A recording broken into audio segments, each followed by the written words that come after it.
Are you unhappy with your hair and skincare products? Have you experienced dry skin and hair, oil buildup, and needing to use more and more products to achieve the results you want from your hair and skin? It's not your products, it's your water. Culligan water softeners stop hard water at the source, providing softer, cleaner water throughout every faucet in your home. With benefits like softer hair and skin, a longer lasting clean, and less product waste, Culligan has been making water better for people since 1936. And it's not just your hair and skin. Hard water can cause things like water stains in the bathroom and kitchen. I had this experience when I was showering at my in-laws' apartment. I thought that there was something wrong with my shampoo, and then I realized that the problem with my hair was actually from the water. Culligan has local water experts in your city and offers a free in-home water test to see if you have hard water and address your water concerns. Go to Culligan.com to schedule a free in-home water test. Gretchen, I know here in LA, I'm sure in New York, and all over the country, everybody's interested in making additional income. We are all about the hustle, and it can be very time intensive to try to do that. But a great way to do it is to Airbnb your home. If you have a big trip coming up, I know for me, I travel a lot for work, as do many people I know. You could Airbnb your home and make extra money. Yeah, it's great for somebody who's frequently traveling, who has extra space, maybe a seasonal home, always goes away at the same time of year for like a work event or a family tradition. And it's just a practical way to earn extra money. You can Airbnb your home and get that side money. Your home might be worth more than you think. Find out how much at airbnb.com/host. Hello and welcome to Happier, a podcast about how to be happier and more productive and more creative and healthier. This week, we will talk about our one-word themes. We will review our choices for 2024 and reveal our one-word theme choices for 2025.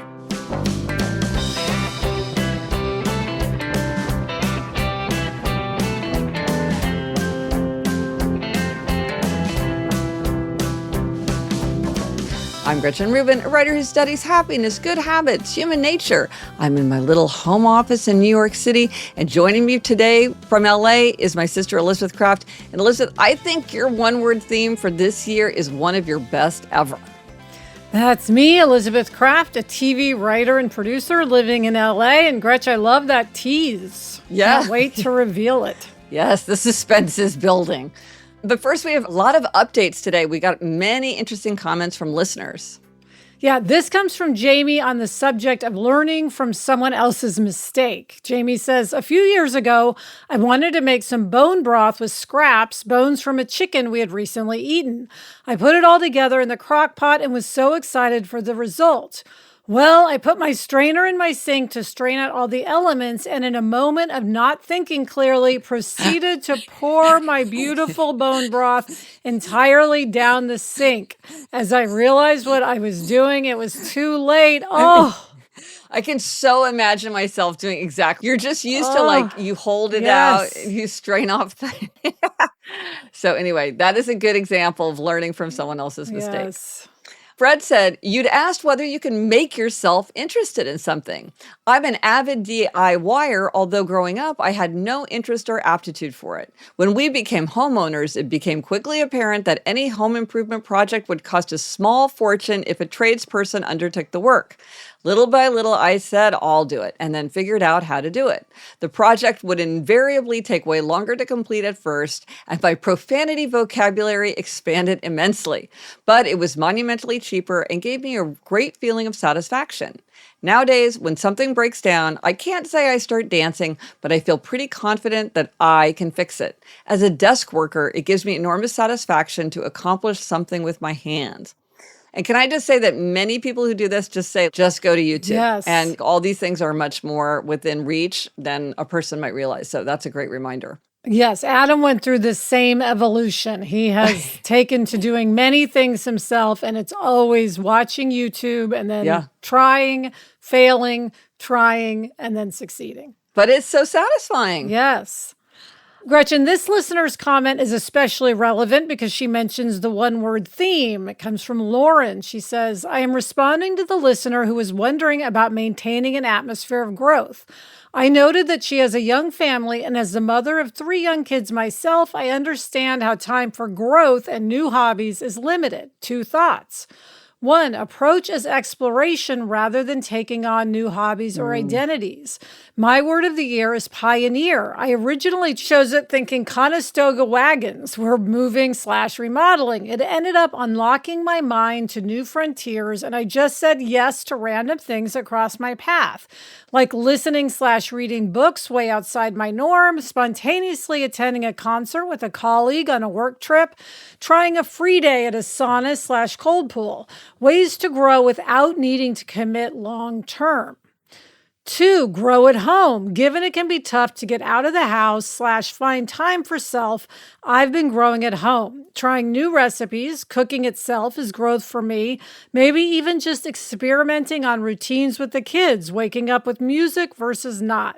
Not as exotic, but sprinkles a little growth spice on the day. I love the phrase growth spice, Gretch. We have to adopt that. I know, growth spice. No, and these are great. I love these because they're so practical. They're so realistic. Even as she said, with somebody who has very limited time, energy to spare, great suggestions. Love it. So this week, our try this at home tip is an annual suggestion. It is to choose a one-word theme of the year. So as part of the Design Your Year, we have several exercises that we do. So we have the yearly challenge, like write 24 and 24, making your annual list, like your 24 for 24 list. And we'll be talking about these ideas for 2025 in upcoming episodes. But this week is the week of the one-word theme. Yes, our favorite, Gretch. Yes. And so the exercise is to identify one aim, an idea that can be summarized in one word or maybe a short phrase of, say, like 2 or 3 words, as your overarching theme for 2025. So this isn't something like make your bed. This is something, or I guess you could use that sort of metaphorically, but it's supposed to be something, a powerful word that reminds you of the atmosphere you want for your year, like what you want your whole theme for the year to be. And listen, we've done this for years now. It's fascinating to look back on what we've chosen. Yes, some of my past words were free time, style, Hot Wheels. That's when I finally got a car after moving to Los Angeles. That was a big one. Novel, home, control, the number 6, lighter, butterfly, step, and then the most recent word, Gretchen, was book. Yes. And some of mine have included upgrade, bigger, lighten up, repurpose, delegate, infrastructure, growth, open, salt, and wave. And this year, my word was revisited. And Gretchen, over the years, we have found that a one-word theme works best when it's a word with multiple meanings and associations. Yeah, like when I chose the word salt, I had no idea how rich and complex that one-word theme would turn out to be. It's tears, it's the ocean, it's the salt in my soup, it's the salt of life. I mean, it's this thing that makes everything better. It decreases bitterness and adds to sweetness. Like, it just went in every direction, and I had so much fun thinking more and more deeply about how salt could influence my year. Yes. So, Elizabeth, now let's go deep into 2024. Let's review our words for 2024, how successful we feel like these were in shaping the atmosphere of 2024. So remind everybody what your choice was. Yes. So my word was book, and it was successful. Now, Gretchen, I had a real firm double meaning on this. Yeah. You had one that had 2 strong separate meanings. Yes. For you. So one was book as in move fast. Yeah, book I around. really wanted to add cardio to my life this year. And I did. I added in doing Orange Theory, which has a ton of cardio. And I have really taken to it. I've been going twice a week, very religiously. So I feel like it was hugely successful. And I kept also doing Fryman Canyon, which is booking, but it's just not as fast. So it was super successful on that front. And it definitely helped knowing that was my word because it just was always present. Right. Then the other meaning I had was book, as in write a book with Sarah. Sarah, my writing partner and co-host of Happier in Hollywood, and I have been working on a novel. Anyone who listens to Happier in Hollywood has heard a lot about it. Now, we got a lot done on the book, but we didn't finish it yet. So in that sense, it's not as successful as I would have liked. We 100% thought we would be done with it by now and trying to sell it. But, other work got in the way. Right. So my goal was absolutely to finish the book and even hopefully have sold it by the end of the year. But progress, not perfection. At least we are moving forward. It's just we let other work get in the way. It's hard. Right. Well, one of the things about you is your work pace is very unpredictable. Yeah. And so I think that makes planning hard, or forecasting can be a challenge for you because you don't really know what's going to turn into something big and what's something that's going to fizzle out. But the fact that you've kept it moving forward is great. Yes.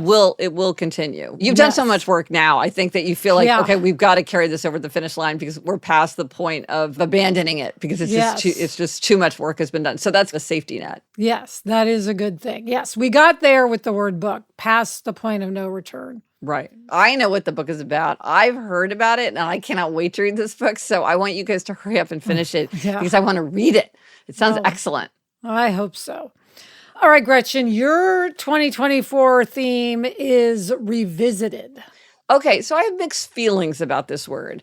So I picked Revisited because I was revisiting the Happiness Project for the anniversary year, and I had the Happiness Project Revisited course, and that was great. Like, I really did love that, and it was really interesting to see how my thoughts had evolved, what kinds of things I was still doing, what I still want to do. It was great to connect with other people who were working on it, and so to revisit these ideas.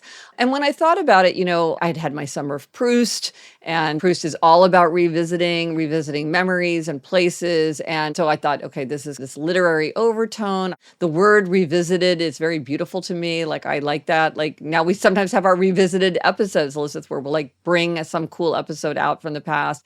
So I really like the word revisited. So in that way, it was good. But I will say, I don't think it was as rich.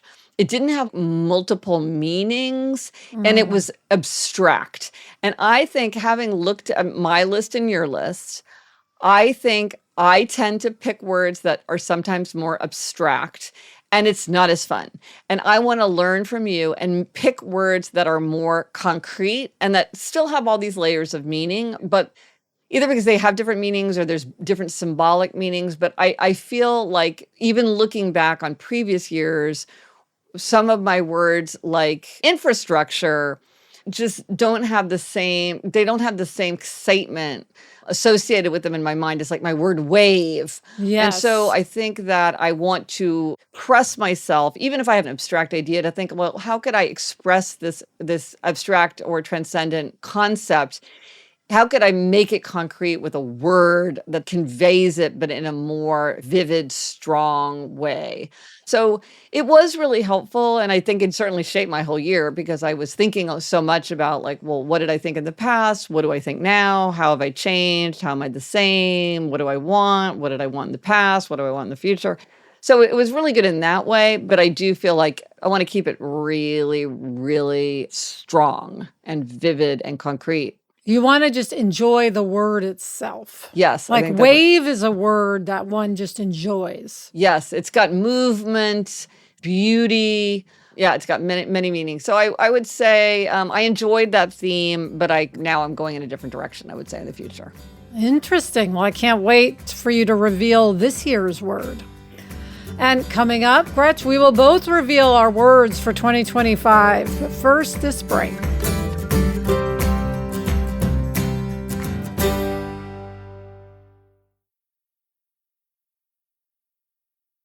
Lumen is the world's first handheld metabolic coach. It's a device that measures your metabolism through your breath. And on the app, it lets you know if you're burning fat or carbs and gives you tailored guidance to improve your nutrition, workout, sleep, and even stress management. All you have to do is breathe into your Lumen first thing in the morning, and you'll know what's going on with your metabolism, whether you're burning mostly fats or carbs. Then Lumen gives you a personalized nutrition plan for that day based on your measurements. I love using Lumen because it's extremely easy to use, and it gives me this insight into what is going on in my body with my metabolism. And that matters because our metabolism is our body's engine. It's how our bodies turn the food we eat into the fuel that keeps us going. And then Lumen can give recommendations so that we can improve our metabolic health. So if you want to stay on track with your health this holiday season, go to lumen.me/happier to get 15% off your Lumen. That is lumen.me/happier for 15% off your purchase. Lumen makes a great gift too. Thank you, Lumen, for sponsoring this episode. Okay, it's time to reveal. And Elizabeth, you gave me like a preview of your word because you were like, oh, I'm thinking about this word. What do you say? And I loved your word. And I think this is what you're picking. So tell everybody where you landed on this theme. Yes, my word for 2025 is bounce. Oh, yeah, I love that word.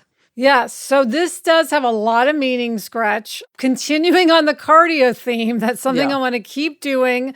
So bouncing definitely goes with exercise. That's just become very important to me. Cardio is like bouncing up and down. Yes, and teaser for my 25 for 25 list, on it is going to be doing Orange Theory 100 times. I had doing it 50 times this year, next year 100 times. Wow. So that's bouncing. Yeah. But also, Gretchen, bouncing back. So Hollywood, as I've mentioned a lot on Happier in Hollywood, and I think I've talked about it on this podcast too, Hollywood has really been going through a tough time, which translates to many, many of us who live here and work here. And I am just giving all of my good vibes to Hollywood bouncing back. And when I thought about that concept of wanting to sort of get back to where we were or a new normal, I wanted a positive word for that, not something like survive till 25, which is what people have been saying a lot in Hollywood. I wanted a word that felt positive, even though bouncing back can be challenging. I wanted it to have whimsy and to be a fun frame of mind. And I think of bounce as a really fun word. Yeah. Well, it's interesting too, because when things bounce, they often go in unpredictable directions. So it's not like return or something like that. It's like, okay, where's it going to go? But there's this airiness to it. It's like it's airborne. There's energy. There's motion. Yeah, you always say step into the future, Elizabeth. Maybe you're bouncing into the future. Oh, I love that. Bouncing into the future. Yes, Gretchen. I got to write that on one of my little sticky things on the wall. Bouncing into the future. And you were talking about the words that we choose influence how we feel about them. So it could have chosen, for instance, the word resilience. Right. Although that wouldn't go so much to bouncing at Orange Theory. Right. But bounce is just a more fun word than resilience. Right. Now, somebody else might want for their own reasons to pick resilience, but for you, you wanted to give it a different set of connotations. Yeah. So again, you might cycle through words to be like, okay, how do I get exactly the right vibe for what I'm trying to convey? Yeah. So I knew what I wanted to convey, and then I went through a bunch of different thoughts. And when I got to bounce, I was like, bounce. I know. You texted it to me, and I'm like, that's it. That's such a good word. All right, Gretch, what is your word this year? Okay, well, before I reveal my word, I want to say, you know what? On my 24 for 24 list, it's to keep experimenting with AI. So as part of that, I loaded a bunch of my notes, because, I have thousands and thousands of pages of notes and material into Notebook LM, if anybody has been experimenting with Notebook LM. And so I said to Notebook LM, what should my one-word theme be? Like, knowing what you know about me, what would you suggest? So I'm just going to run through very quickly some of its suggestions. But I thought some of these were really thought-provoking.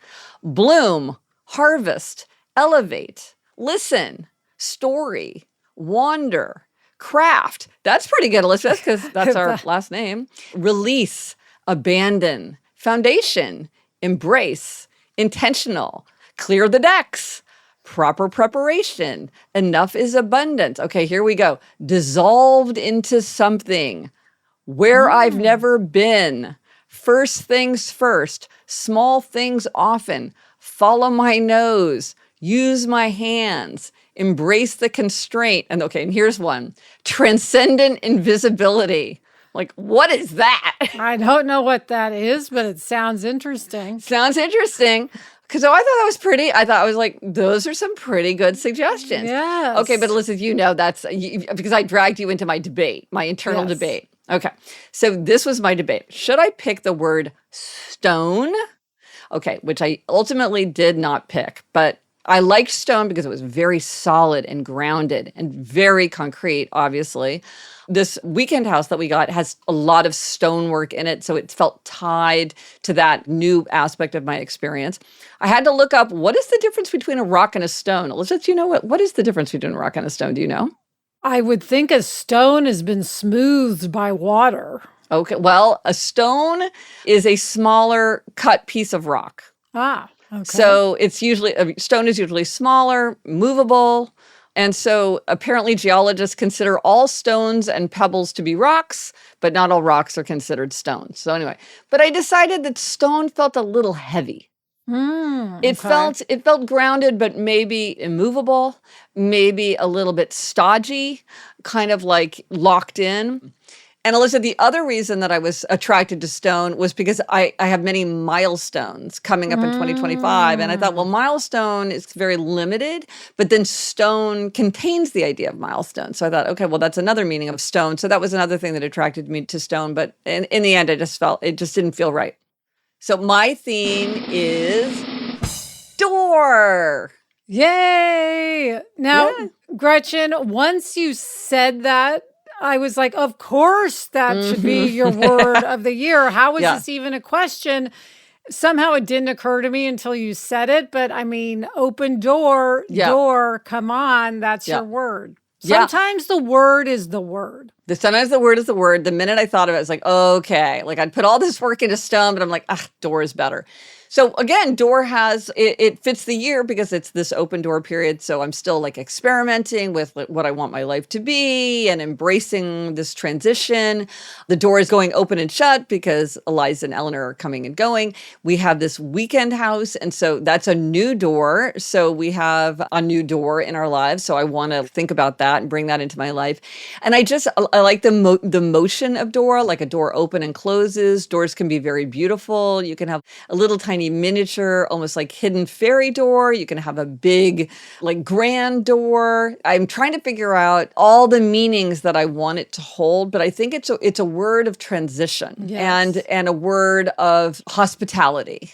And I really like that combination. Yeah, I was going to say, Gretchen, knocking on the door. There's people knocking on the door. Opportunity knocks on the door. Oh, I didn't even think of that. Opportunity knocks. Yes. So I love the word door. So again, you have to sort of let it settle in and think it through because you're right. Like I could ask, an LLM, like what are some common phrases that use the word door and see if those are something that I could use to add to the symbolic weight of it as I build out the atmosphere of the word. Gretchen, one thing we do on Happier in Hollywood is have a team theme, one word to really state where we want to go as a team in the next year. Right. And you've had some great themes like, what was it? Roar 24? Wasn't that for you and Sarah? This year, yes. And what would Dolly do 2022? Oh, yeah. Good. And I love a rhyming theme. There you go.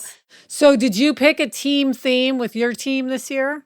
Yes. So our team theme for 2024 was converge because I had all of these newsletters of all different kinds and they were all going every which way. So we're like, let's converge everything, really make it rationalized, clean it up, make it much cleaner and simpler and more straightforward. That was a big effort, but it really, really worked. And the idea, and we would just say converge, or is this part of the converge? And it was really powerful for that effort. And this year it's responsive.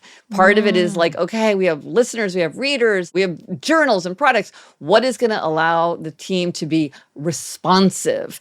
And the minute somebody said it, it was like everybody's eyes lit up and we're like, yeah, that's what we've got to do. It's like, we got to be responsive. And I really do think it can help everybody get on the same page.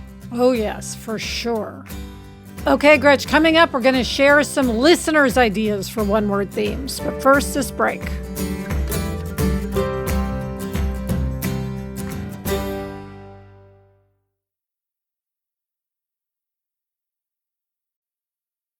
It's great when you can get someone a gift they wouldn't necessarily get for themselves, that little bit of luxury that they don't know they're missing. For quality gifts at an affordable price, my go-to is Quince.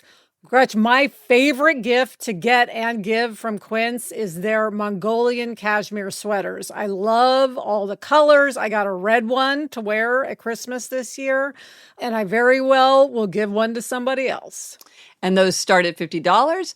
Or for the ultimate year-round gifts, check out their 14-karat gold jewelry, Italian leather handbags, and European linen sheet sets. Gift luxury this holiday season without the luxury price tag. Go to quince.com/Gretchen for 365-day returns, plus free shipping on your order. That's QUINCE.com/Gretchen to get free shipping and 365-day returns. Quince.com/Gretchen. This holiday season, I want to give a gift to my loved ones that makes them feel special and unique, just like the relationship we share. That's why I'm giving everyone I care about Storyworth. Here's how it works. Each week, Storyworth emails your loved one a thought-provoking question that you get to help pick. Things like, what's the bravest thing you've ever done? Or what's the farthest you've ever traveled? After that year of fun, Storyworth compiles your loved one's stories and photos into a beautiful keepsake hardcover book that you'll be able to share and revisit for generations to come. Gretchen, I have one of these keepsake books from a Storyworth I gave my father-in-law. I have it out on the coffee table. It's something I know Jack will be sharing with his kids someday. With Storyworth, we're giving those we love most a thoughtful, personal gift from the heart and preserving their memories and stories for years to come. Go to Storyworth.com/happier and save $10 on your first purchase. That's Storyworth.com/happier to save $10 on your first purchase. This show is sponsored by MIDI Health. Gretch, I hang out with a lot of women and we have a lot of conversations. And one thing that every woman shares is that eventually she's going to go through menopause and perimenopause. And people talk about the hot flashes, the insomnia, the brain fog, the moodiness, the weight gain. Well, MIDI clinicians are menopause experts equipped to support you with safe, effective, FDA-approved medications, as well as supplements, lifestyle coaching, and preventative health guidance. All their services are covered by insurance, and they're conveniently accessible through telehealth visits and 24/7 messaging. You know, when we need help, we want to know that we can come out of an experience feeling heard, with a plan to start feeling better, with people who are really experts in their field. You deserve to feel great. Book your virtual visit today at joinmidi.com. That's joinmidi.com. So Elizabeth, listeners sent their ideas for their one-word themes. And as always, I look at this list and I'm thinking, I want some of these for myself. There's so many good creative ones that are so powerful. And it was interesting. The word simplicity came up many times, but I think that makes sense. It feels like a lot of people want to have Simplicity 2025. Yes. Okay, let's read some other words. Analog, get curious. Radiate, play. Ricochet, integration, chrysalis, don't wait. Connection, patience, cherish, sturdy. Quit, renew, relishing, gifts. Curate, core, unshakable, providence. Heads up, stay. And here's one from The Second Shot on Instagram. This year was explore, and I traveled the country to see 12 great works of art. Interesting.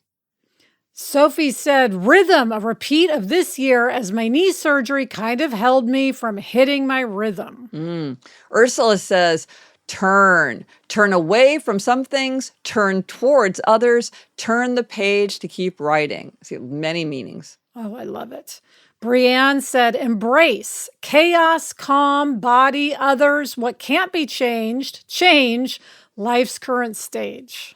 Such a great word. Audie says, now. The power of now. Now is a verb. Later is now. And then Hannah said, ease. I'm having a baby in March, so trying to steer away from panic and anxiety. Well, congratulations, Hannah. Congratulations, Hannah. And then a happiness hack. Okay, listen, this is a lesson that we have learned over the years about making a good one-word theme. Yes, identify a visual symbol to represent your theme. Yes, this is just so much fun. It helps you keep your theme uppermost in your mind, and it just adds another layer of weight and meaning to your theme. So for instance, for Wave, I chose the masterpiece, probably one of the most reproduced artworks in the world, Under the Wave off Kanagawa, also known as The Great Wave by Hokusai. And I loved looking for the wave wherever I went in the world, and people would send me like, hey, did you see this Lego set? And like, what about this postcard? And I used it for like the cover of a notebook. It was just fun to look for it. And whenever I saw it, it reminded me of my word. Yes, now I think of you whenever I see that, Gretchen, which is nice. I think a lot of people do because people are like, oh, I saw this and thought of you. Now, for Revisited, I chose the koi fish. And I do love a koi fish. And when I go to the Met, I will often visit the koi fish that are there in the pond, which in a bonkers way exists in the Met. Yes, on the second floor, you can visit a koi pond. It's not as common. Elizabeth, you gave me a koi mug, but there weren't that many koi things to enjoy in the world, I would say. And how about you? How about your 2024 symbol? Well, Gretchen, I have to say book was one of those words that was too common. Okay, you had the opposite problem. Yes, I couldn't hone in on one object. So I looked for a charm or something, but I never ended up with a proper visual symbol. Right. It was just, there's so many representations of books. It was too ubiquitous. Yeah, nothing felt right. Yeah, and it's fun when you can have the things that tie in. Like, Elizabeth, just for fun, you gave me that salt t-shirt. And I was like, how did you find a salt t-shirt? And you said, oh, it was from a Halloween costume where it was salt and pepper, where it was like a couple was supposed to have the t-shirts. And so it is fun when you find these representations. But if there's too many, maybe it's like hearts. There's just so many hearts. It's like it doesn't have the same kind of symbolic power. Yes. So what are you going to pick for 2025? Have you thought about the visual representation? Yes, and I'm very excited about it this year, Gretchen. This year for Bounce, my visual representation is a kangaroo. Oh, I was thinking like a red ball. I love the kangaroo. Yes, I love the kangaroo because you can find things with kangaroos on them because I have been looking. Yeah. But also, there's not too many. Yes. It's not like book. And also, kangaroos also box. So there's also the element of punching your way through while bouncing. So I just love a kangaroo. I feel like it's very un-me. Like I like that embracing a kangaroo. Okay, I like it. Yeah, that's fun. And that one, I think the thing that's maybe nice about the kangaroo is like if it was the red ball that was bouncing, it's sort of happening to the ball, but a kangaroo is choosing to bounce. Yes, that is very true. There's more agency in the symbol. The kangaroo has agency. Exactly right. You nailed it. So I'm all about the kangaroos now. I've been doing some hunting. Yeah. Unfortunately, John Darien, Gretchen, does not have anything with kangaroos on it. I was looking at John Darien. Tell him, hey, I've spotted a gap. You've got everything spider and duck, but where's the kangaroo selection? Yes. Okay, Gretchen. So what about you for your word door? Well, I mean, obviously it's something with a door, but again, doors can be ubiquitous. Yeah. See, I wonder if I'm going to run into the problem that you had with book. Do I want to really identify like some kind of extremely iconic door? I have to say, in my mind, I picture sort of like an open sky with a disembodied door just opening into like a bright blue sky, kind of a doorway suspended in the air. But like where that comes from, I don't know. It sounds more like an album cover than like something that you would find on a notebook. So perhaps I'm setting myself up for the same kind of frustration that I felt with Revisited, but I just like doors so much. I think I'll find it. Or like maybe it'll be representations of doors. Like I think it's in Dublin where there's all those row houses that have the beautifully painted doors. Yes. There's a row of doors, I believe, on my book Happier at Home. So I'm going to have to start looking around for it. Yes. You want to hone in on what But I don't think it'll be like a charm. I don't think I could get a charm of a door the way you could maybe get a charm of a kangaroo. But I think I'm looking forward to exploring it. And people have any good ideas of what a cool door representation would be? I have a thought. Ooh, what? Maybe you should look around the Met and find a representation on a particular painting or piece of art that you like, kind of like the wave. Yes. And pick that. Okay. I like that. I'm going to do that. Nothing springs to mind, so that's fun because I'll go on a treasure hunt. Because sometimes I'll go look for something like swans or cats or whatever. I was just with a friend the other day, and she said, I like to see representations of moonlight in paintings. And I'm like, well, I know exactly where we need to go. Here is a room that has 5 paintings of the moonlight. And I was very impressed with myself that I knew where to go. But I'm absolutely going to do that, Elizabeth. I think that is a fantastic idea. I'm going to look for some beautiful representation of a door, and I'll just choose that. Okay, great. Okay, and then completely separately, just because we're in the happiness hack segment, we are gathering hacks for getting more reading done. We've talked about this in the past. We will talk about it in the future. This is a big priority for both of us, and we know many listeners are always trying to read more. What are your hacks? Send them in. More reading for all. Yes, and listening counts, by the way. Let us know if you do try this at home and how choosing a one-word or short phrase theme works for you. Let us know on Instagram, Threads, TikTok, Facebook. Drop us an email at podcast@gretchenrubin.com. You can go to happiercast.com/511 for links related to this episode. And we love to hear those one-word themes, so once you choose it, send it our way. Okay, Gretchen, it is time for demerits and gold stars. You are up this week with a happiness demerit. Okay. Now, this is a demerit because I did something that I knew perfectly well was a very bad idea, and I did it anyway, and the negative consequence followed just as I anticipated. So I have this thing with my back that if I lean over, way over, with my both feet on the floor with kind of my knees straight, it often really strains my back. I know over time that is just a bad position for my back. If I put one foot up sort of on a step stool, or if I bend my knees, then I'm fine. But there's something about standing up and bending over from the waist that often does bad things to my back. So, you know where this is going. I was in front of the refrigerator, and you know how those crisper drawers sometimes get misaligned? So they kind of go in, but they don't go in smoothly, and you kind of have to jam them in and sort of have a feeling that you're probably going to break it if you keep doing it like that.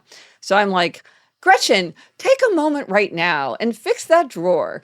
And sure enough, I bent over from the waist and pulled it out and pulled it in. I did that a couple times, but it was exactly the wrong thing to do.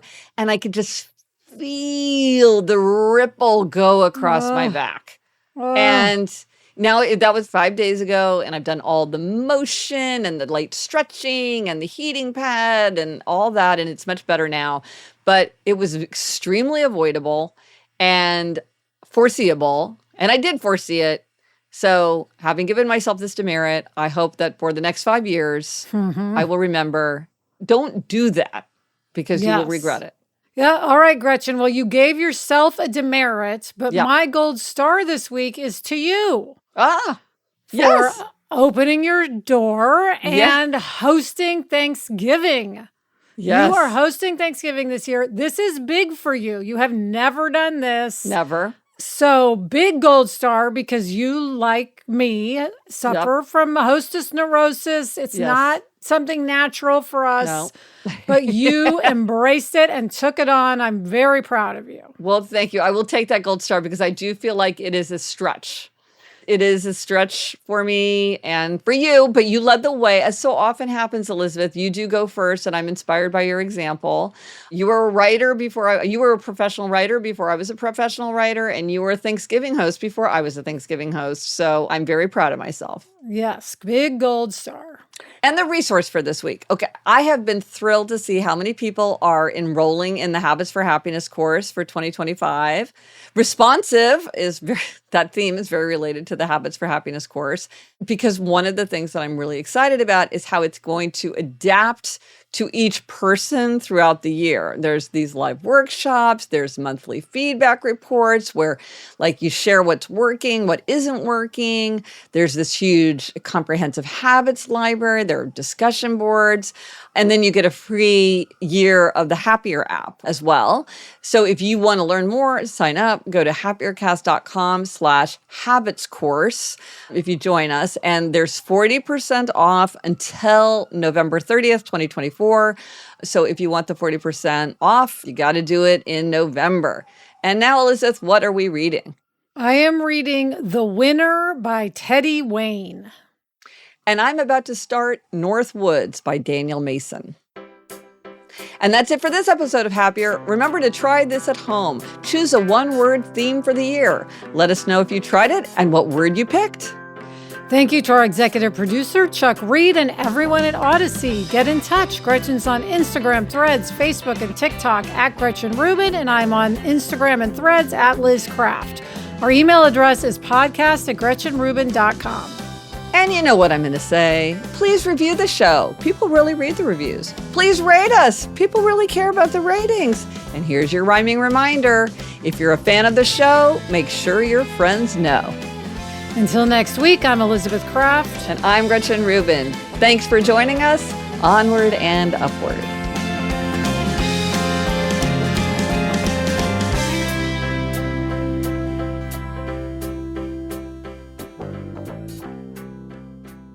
So, Elizabeth, if I remember correctly, the name for a baby kangaroo is a Joey.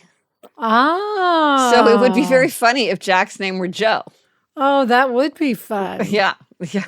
But that's an interesting thought. Yeah. I'll have to incorporate that into my year somehow. I think you'll have to learn more about kangaroos to see like what more bounce layers you can add. This could lead to a trip to Australia. Oh, yes. I'm there.